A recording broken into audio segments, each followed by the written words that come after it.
Hi, my name's John. I play in a band called Midway Fair, and I've been building some pedals recently. This one is my Femorii Delay. It's on a board fabricated by Effdub, sometimes goes by Culturejam, and I've built a few of his pedals. This one is a PT2399 delay. That's the chip used in a lot of boutique delays these days. It's a pretty cheap chip and it sounds okay for delay, and it's also very easy for DIYers to work with. So, you know, all those guys charging $300 for a delay, that's what they're using. And it's got a few simple controls on the basic delay side. You've got a time knob up here. I've used values that let it go from about 40 milliseconds up to 550, somewhere around 600, and that's about the maximum range you can get before it starts getting really hissy all the way at the top end, or sometimes the delay chip will just choke out at the very bottom if you go too low. So, so you can't quite get, you can get a sort of double tracked feel. You can't quite get a chorus effect out of it, but that's probably okay. Especially because once it goes too low, the really special function of this particular delay won't work anymore. Down here is a feedback control. It goes from 1 repeat all the way up to near infinite repeats, and then it'll feed back, so it'll create oscillation. And this is the mix control. It goes from completely dry to unity volume on the repeats. This one does not go above unity volume. Some mix controls do, but you know, this is meant to be its own special thing. And over here is a momentary switch that works with this pot. And what it does is it turns on an optocoupler inside the circuit that reduces the time knob. And if you've ever played with a delay and you've moved the time knob backwards or forwards, you'll notice that the pitch changes. So that's the way most delays create modulation.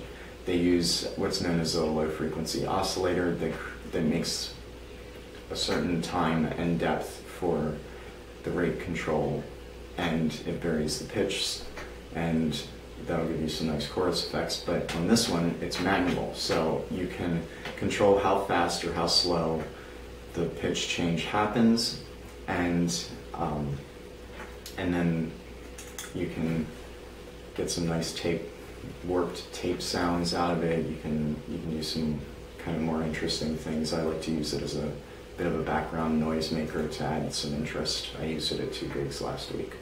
And so here we go. I'm going to stick it on the board and run it through my amp over here, and we'll see what it sounds like.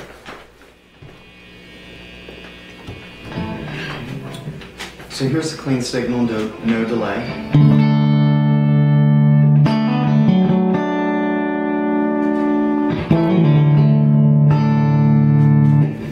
And here's with the delay on a fairly mild setting, about 100, maybe about 120, 150 milliseconds, somewhere around there, and the mix about halfway up. So this is just a really subtle thickener.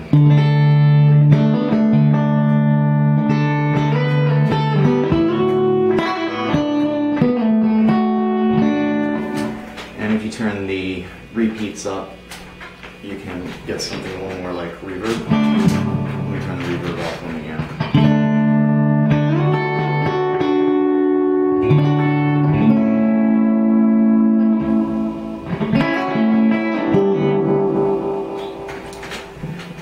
And here's with the time knob up to about 350 milliseconds. I'll put the mix all the way up, the repeats down just a little bit, and you know, this will get you into YouTube land. As long as you play in the right key.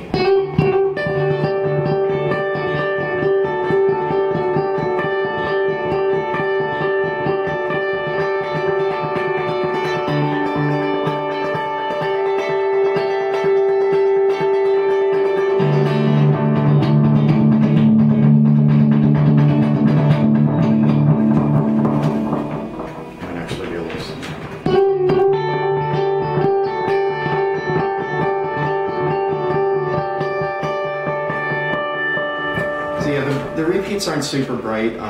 one of the things you have to be careful with PT2399 delays is if you try to make the repeats too bright, you'll get a lot of hiss from the chip. It's just the way the chip's constructed. It's, you know, it's not really a quality issue, although every once in a while you can get a chip that'll lock up a little sooner, so you can't quite get as little delay, but you also can't get too much delay or you'll get a lot of hiss. This is the maximum delay setting.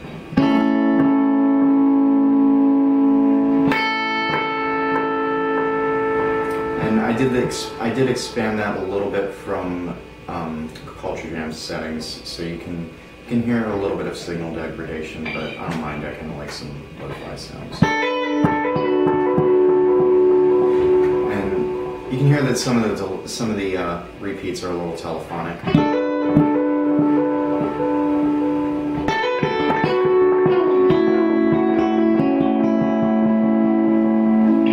Which is pretty close to what the original Deep Blue delay sounds like. I mean,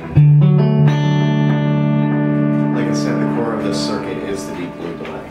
So I'm gonna leave the mix all the way up and hit the warp switch here, just so you can hear exactly what it sounds like. But I don't think that's an ideal setting because, as you'll hear, it's a really strange sound, and it could be a little distracting if it's all the way up in the mix. Although, you know, sometimes it's nice to have a really screwed up sound, but.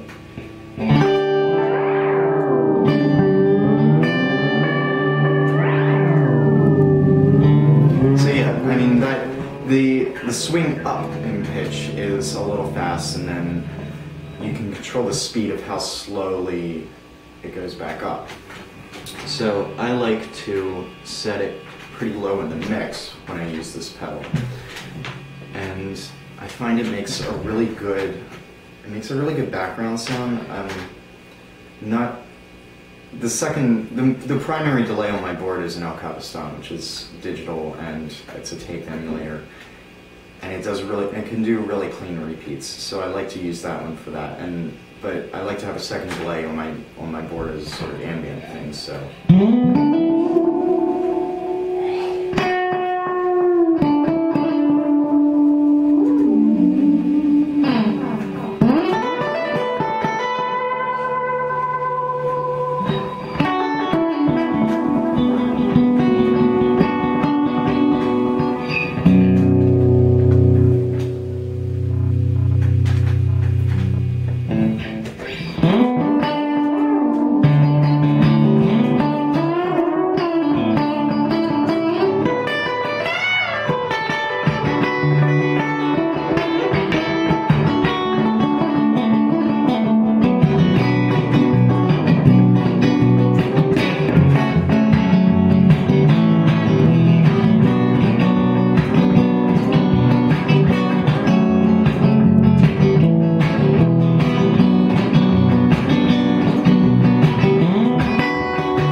Yeah, there you go, and makes a really great noisemaker. And if you slow down the warp a lot, you can actually sort of ride the part where it's trying to go back up to pitch. You can just sort of.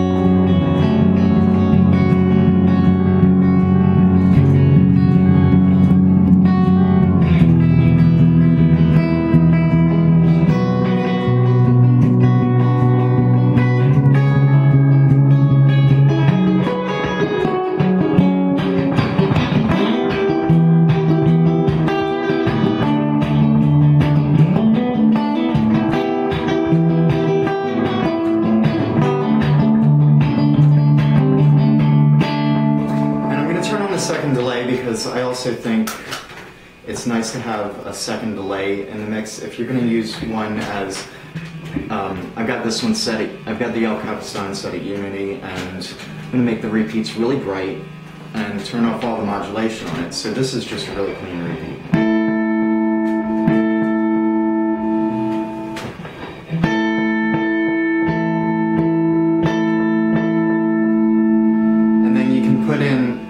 you know, if you've got a couple extra repeats going, you don't have to hit the momentary switch quite as much. You can just sort of make one weird noise and then.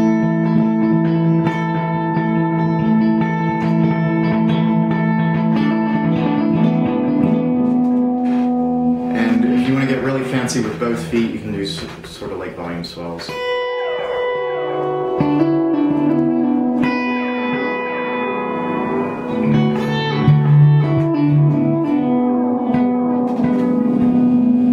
Use infinite repeats.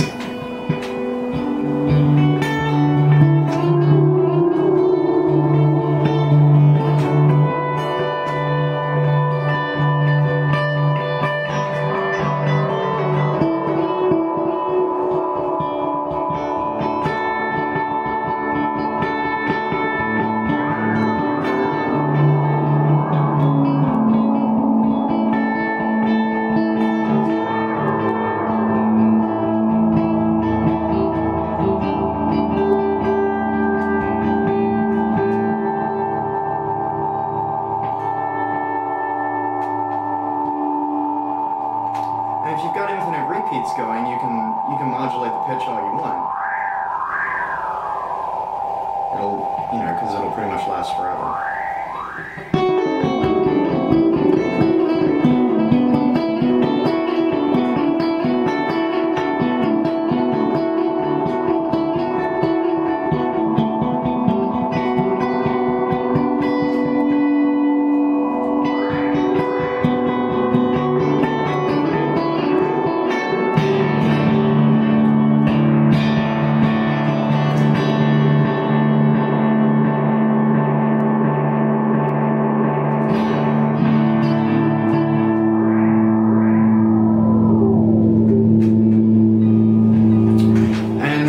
One of the other nice things about these delays is they take drive really well. So I'm going to turn the fuzz pedal here.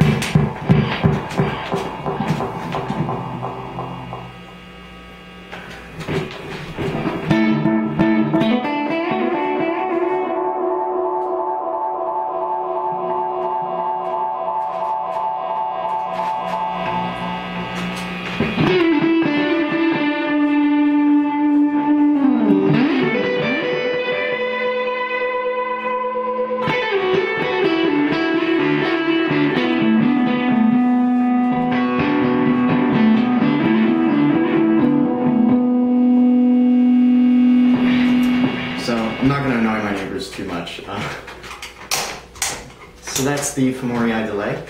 I'll show it to you once more.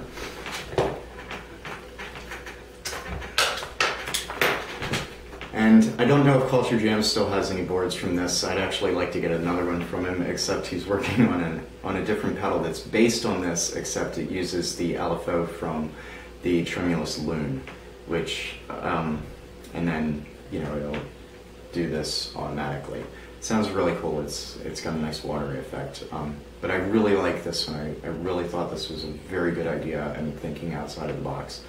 So I was happy to use it, and I'll be happy to use it again. And if you stick around, I've got one more demo I'm going to do today. It's the Shoot the Moon Tremolo, also designed by Culturejam, and that's a tremulous loon, so you can at least hear what the LFO does.